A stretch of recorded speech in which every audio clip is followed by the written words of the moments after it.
안녕하십니까. 3월 19일 금요일 요양 새벽 묵상 함께 기도하심으로 시작하겠습니다.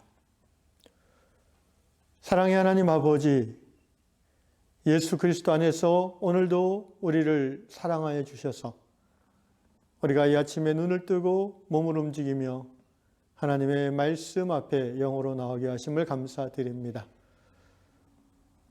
나이가 한 살 한 살 더 먹어가면서 하나님이 조금씩 더 깊이 깨달아지는 은혜가 있기를 원하며 예수님을 더욱더 닮아가는 은혜가 있기를 원합니다.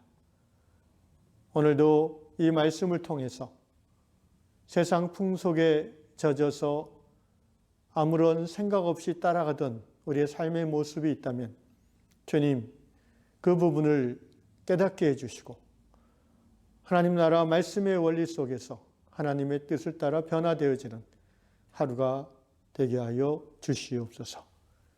성령님, 이 시간 이 말씀을 이 예배에 참여하는 모든 하나님의 백성들에게 하나님의 뜻을 깨닫게 해주시고 하나님의 얼굴을 보여주는 시간 되도록 역사하여 주시옵소서. 예수님의 이름으로 기도드리옵나이다. 아멘. 찬송가 285장입니다. 주의 말씀 받은 그날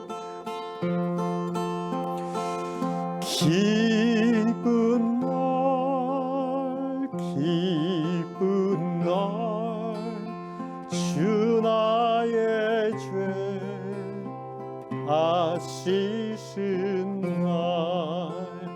늘 깨어서 기도하고 늘 기쁘게 살아가리. 기쁜 날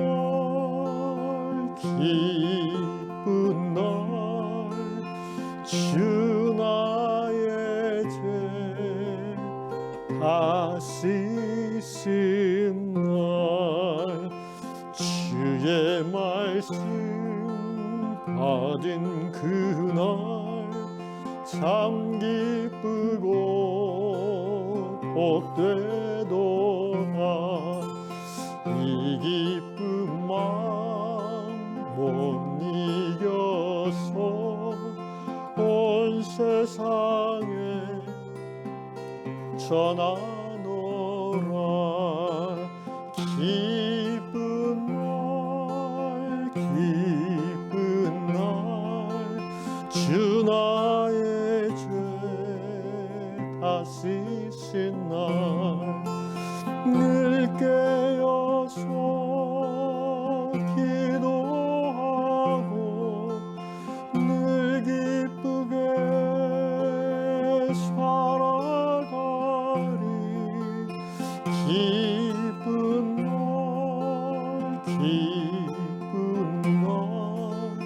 주 나의 죄 다 씻은 새 사람 된 그날부터 평안한 마음 늘 있어서 이 복된 말 전하는 일 나의 본분 삼았도다.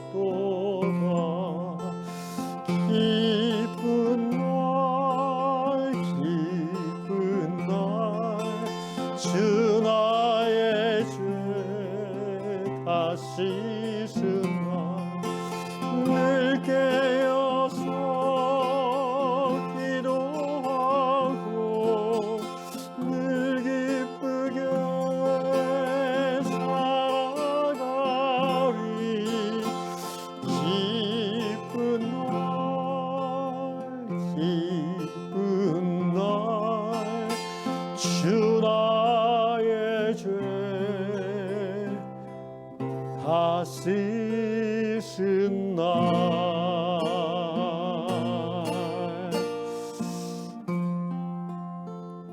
아멘. 네, 오늘 이 아침에 주시는 말씀 마태복음 6장 19절로 21절 말씀 읽도록 하겠습니다.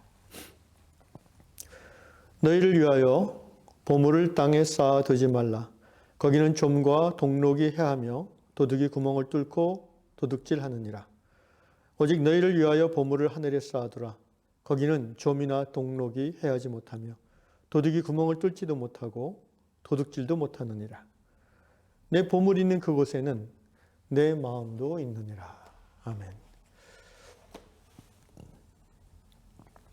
본래 헌금에 대한 설교를 거의 하지 않습니다만 다락방 순서를 따라가다 보니까 이 본문 말씀을 설교하지 않을 수 없게 됐습니다. 하나님 말씀이 오늘 우리에게 주시는 그 의미를 우리가 마음으로 새기고 이 말씀대로 우리의 가치관과 삶이 변화될 수 있기를 주님의 이름으로 축원합니다. 오늘 본문 말씀에서 세상이란 것은 세상을 말하죠. 이 세상에서 따라감에 있어서 보물, 우리가 귀히 여기는 것, 대표적으로 이제 돈이라고 할 수 있습니다. 주님은 그것이 안전하지 않다고 말합니다. 너희를 위하여 보물을 땅에 쌓아두지 말라. 좀과 동록이 해하며 도둑이 구멍을 뚫고 도둑질하는. 꼭 돈뿐 아니라 내가 보물로 여기는 모든 것입니다. 보석도 있고요. 또 여러 가지 소중한 것들이죠.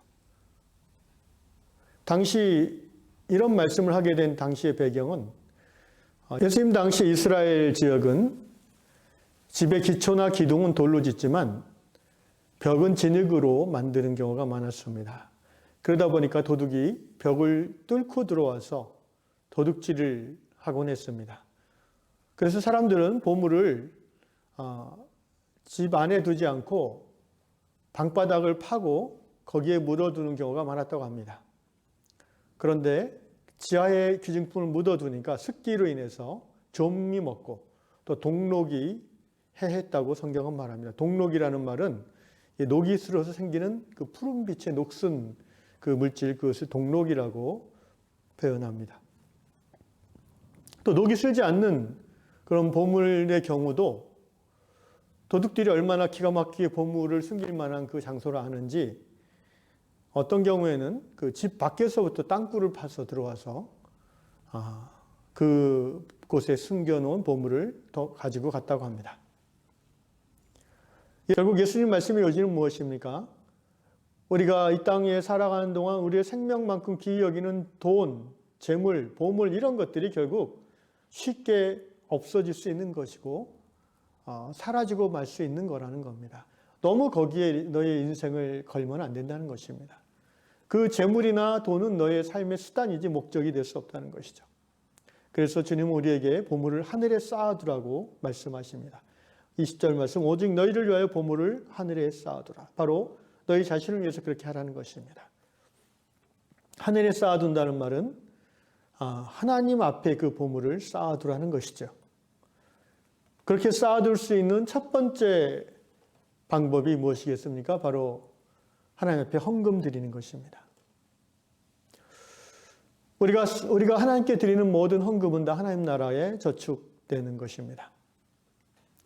신약 성경은 헌금을 드릴 때 가장 중요한 것을 헌금 드리는 자의 태도라고 이야기합니다. 그 헌금의 양이 아니라 헌금의 태도입니다. 이미 마가복음 12장에서 예수께서는 가난한 과부의 2렙돈에 대해서 하나님이 그 헌금을 받으셨다고 말씀하셨습니다. 2렙돈이라면 약 3,000원에서 4,000원 정도 되는 작은 돈이지만 그 과부에게 있어서 그것은 그날 아이들과 함께 밥을 먹을 수 있는, 저녁을 먹을 수 있는 전 재산이었습니다. 그러나 과부는 성전에서 기도하는 중에 그 마음에 하나님 경외함이 가득 차서 정말 기쁘고 자원함으로 제사장의 눈치를 보거나 누구의 눈치를 본 것이 아니라 하나님을 바라보며 큰 기쁨으로 자기의 전소유를 드린 것이죠. 바로 이 마음이 신약 성경이 말하는 하나님 앞에 헌금 드리는 마음이고요. 그것이 바로 첫 번째 하늘의 보물을 쌓아두는 방법이 됩니다. 사랑하는 형제자매 여러분, 하나님 앞에 헌금 드릴 때 기억하십시오. 자원하여 즐거움으로. 고린도후서 9장에 이 말씀이 나옵니다. 그 외에 어떤 다른 원칙도 없습니다. 그러므로 교회에서 어떤 특별한 목적을 위해서 성도들에게 헌금을 강요한다든가 압박을 주는 것은 성경적인 모습이 아니라고 생각합니다. 첫 번째로 보물을 하늘에 쌓아두는 방법은 가난한 자에 대한 구제와 선행이라고 성경은 말하고 있습니다. 누가복음 12장 33절 말씀, 너희 소유를 팔아 구제하여 낡아지지 아니하는 배낭을 만들라. 곧 하늘에 둔 바 다함이 없는 보물이니 거기는 도둑도 가까이 하는 일이 없고 좀도 먹는 일이 없느니라. 성도 여러분, 하나님께 받은 은혜가 큰 사람은 그 은혜에 보답하고자 하는 마음이 당연히 일어납니다. 감사의 마음이죠. 감사를 구체적으로 표현하는 방식은 주로 하나님 앞에 헌금을 드리거나 또는 자기의 물질을 하나님의 필요를 향해서 흘려보내는 일입니다. 주로 가난한 자에 대한 구제는 중요한 감사의 표현으로 하나님 앞에 드려지곤 하는 것입니다. 누가복음에 나오는 세리장 삭개오의 은혜 받은 후의 변화를 보십시오. 삭개오가 예수님이 자신의 집에 오겠다는 말씀을 듣고 흥분하고 기뻐해서, 왜냐하면 자기 같은 죄인의 집에 거룩하신 하나님의 아들 메시아가 찾아와서 주무시고 친구 되겠다고 하시니까 얼마나 은혜를 받습니까? 삭개오가 하는 말이, 삭개오가 서서 주께 여짜오되 주여 보시옵소서, 내 소유의 절반을 가난한 자들에게 주겠사오며 만일 누구의 것을 속여 빼앗은 일이 있으면 네 갑절이나 갚겠나이다. 이렇게 자신의 재물을 가난한 자들에게 내어주겠다는 고백을, 감사의 고백을 은혜 받은 후에 삭개오는 하고 있습니다. 우리 주변에 하나님께서 정말 큰 은혜를 받았다라고 간증하면서 정작 자신의 생활 속에서는 지갑을 닫고 있는 사람들이 있습니다. 사실 그것은 큰 은혜를 받은 것이 아니라고 볼 수 있습니다. 하나님께 정말 은혜를 받았다면 그는 자기가 받은 그 은혜를, 그 기쁨을 어떻게든 하나님 앞에서 표현하고 감사를 드리게 되는 것입니다. 세 번째로 보물을 하늘에 쌓아둔다 하는 것은 시간을 들여서 하나님의 영광을 위해서 봉사하고 섬기는 것입니다. 이웃을 돕는 것입니다. 몸으로 봉사하고 또 기도로 섬기며 환난당한 형제자매를 위로하며 밥을 사주며 이야기를 들어주는 이 모든 섬김이 바로 보물을 하늘에 쌓아두는 일입니다. 저는 옛날부터 성도들에게 할 수 있으면 10의 2조를 하나님 앞에 드릴 것을 헌신의 목표로 정하고 살라고 가르칩니다. 물론 생활이 빠듯한 분에게는 11조를 내지 마시고 그냥 마음에 기뻐하는 대로 월정 헌금을 내시는 것도 좋겠습니다라고 권면할 때도 많이 있었습니다. 그러나 생활에 경제적으로 여유가 좀 더 생긴다면 헌금의 목표를 조금씩 상향하는 것이 내가 영적으로 성장하고 있다는 증거가 됩니다. 우리는 경제적인 여유가 생기면 이런저런 금융 상품이나 또 부동산에 투자할 수도 있는데, 그러더라도 항상 내가 벌어들인 수입의 일정 부분을 하나님께 드리는 것과 그리고 가난한 이웃을 위해서 흘려보내는 것에 정해놓고 실천하는 것이 보물을 하늘에 쌓아두라는 하나님 말씀을 실천하는 신앙의 모습일 것입니다. 이런 설교를 하면서 경제적으로 많이 어려운 성도님들이 이 말씀을 듣고 부담스러워할 것 같아서 마음이 죄송스럽습니다. 부담을 드렸다면 죄송합니다. 여기 이 목사는 우리 성도들의 사정을 다 모릅니다. 그러나 하나님은 다 아시는 줄로 믿습니다. 절대 부담을 갖지 마시고, 제가 말씀드린 것처럼 하나님께 드림에 있어서 정말 중요한 것은 자원함과 즐거움입니다. 다만 아무리 경제적으로 어려워도 자기가 일해서 버는 수입이 있는 분이라면 일정 부분을 항상 정해놓고 하나님 앞에 드리는 훈련 차원에서의 믿음의 실천을 꼭 하시기를 권면합니다. 우리가 많이 벌든 적게 벌든 나의 소유와 나의 재물이 나의 것이 아니라 주님의 것이라는 고백, 이것이 진정한 예수를 주로 고백하는 성도의 고백 아니겠습니까? 그 고백을 실천하는 믿음의 행위 중에 하나가 바로 11조와 헌금을 드리는 행위입니다.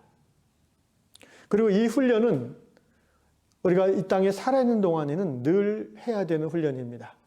왜냐하면 조금만 훈련에 게을러지면 바로 하나님보다 돈에 마음이 가는 것이 우리의 연약함이기 때문입니다.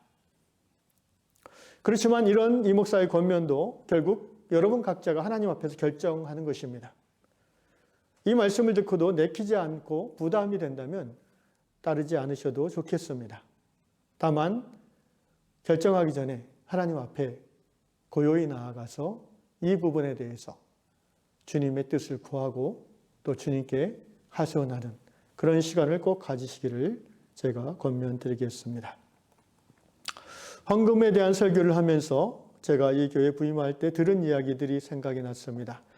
우리 유양 성도님들은 헌금을 잘하는 것은 물론이고 이 예배 처소를 시작할 때 에어컨이라든지 식당 짓기 같은 일체를 성도님들이 자발적으로 헌물했다고 전해 들었습니다. 참으로 하나님이 기뻐하시는 하늘의 보물 쌓기를 행한 것으로 생각합니다. 그런데 이 예배처소를 지은 지가 몇 년이 이제 지났습니다. 몇 년 전에 그렇게 자원함으로 드렸던 헌금 한 번으로 그치지 않고 그 헌신의 불꽃을 계속해서 타오르게 하는 게 중요하지 않나 싶습니다. 꼭 교회가 아니더라도 매년 기뻐하는 마음으로 일정 금액을 하나님이 기뻐하시는 어려운 이웃들이나 또 전 세계의 선교지로 보내시는 것이 충성된 종과 청지기로서의 삶의 모습이 되지 않을까 싶습니다. 올해부터 저희 유향교회에서 몇몇 새로운 선교지의 사역과 선교사님을 후원을 하고 있습니다. 그 중에 한 곳이 캄보디아 시엠립에서 평신도 선교사하고 또 의사로서 빈민 지역의 그 학교를 섬기는 선교사님의 사역을 후원하는 것이나 BOH라고 우리 주보에 나와 있는데 Bridge of Hope, 소망의 다리라는 뜻입니다. 이곳에 여러분의 기도하시고 여러분이 마음이 가시는 분은 또한 흘려보내셔도 좋겠다는 생각이 듭니다. 또 이런 하나님을 기쁘시게 하는 아버지의 마음이 가 있는 그런 이웃들을 향해서 우리의 재물의 일부를 흘려보낸다면 진정 하늘의 보화를 쌓는 복된 믿음의 삶이 될 줄로 믿습니다. 하나님은 은밀한 중에 보시고 또 은밀한 중에 갚으시는 하나님이십니다. 하나님은 안 보이는 곳에서 봉사하고 기도하고 또 헌금을 드리며 어려움 당한 형제를 위로하고 또 기쁜 일을 당한 지체를 함께 기뻐해 주는 이 모든 일들을 하나님은 다 알고 계십니다. 그러므로 하늘의 은행에 우리의 보물을 쌓아두는 것이 가장 안전하고 가장 가치 있는 일일 것입니다. 자, 여러분 모두가 하나님의 나라가 이 땅에 확장되어지는 삶의 목표를 이뤄가는 차원에서 하나님 앞에 감사와 기쁨으로 헌금을 올려드리고 또 우리의 재물의 일부를 구제와 선교에 사용함으로 영원한 복을 받는 성도들 될 수 있기를 주의 이름으로 축원합니다. 기도하겠습니다. 모든 물질의 주인이 하나님이심을 고백합니다. 우리가 이 세상 사는 동안에 먹고 마시고 입고 살고 하는 모든 것 가운데 돈이 들어가고 물질이 들어갑니다. 주님, 육신이 건강하여 일할 수 있게 해주시고 감사드리고 정직하게 땀 흘려 번 돈으로 우리의 생계를 유지하며 하나님 앞에 예물을 드리며 또 여러 가지 사정으로 가난해진 우리의 이웃들을 돌보는 일에 우리의 믿음이 사용되어질 수 있음을 감사드립니다. 하나님이 사랑하신 유양 공동체의 모든 성도들이 이 세상 사는 동안에 예 주님 하나님 주신 은사와 재능과 건강으로 열심히 일하게 하시고 또 지혜로서 많이 벌게 하시며 그 일하여 번 그 수익으로 가족을 부양할 뿐 아니라 가난한 이웃들을 섬기며 그리스도의 몸된 교회를 섬기는 일에 자원함으로 즐거움으로 일을 감당하는 복된 성도들 다 될 수 있도록 축복하여 주시옵소서. 예수님의 이름으로 기도하옵나이다. 아멘. 하늘에 계신 우리 아버지, 아버지의 이름을 거룩하게 하시며 아버지의 나라가 오게 하시며 아버지의 뜻이 하늘에서 같이 땅에서도 이루어지게 하소서. 오늘 우리에게 일용할 양식을 주시고 우리가 우리에게 잘못한 사람을 용서해 준 것 같이 우리 죄를 용서해 주시고 우리를 시험에 빠지지 않게 하시고 악에서 구하소서. 나라와 권능과 영광이 영원히 아버지의 것입니다. 아멘.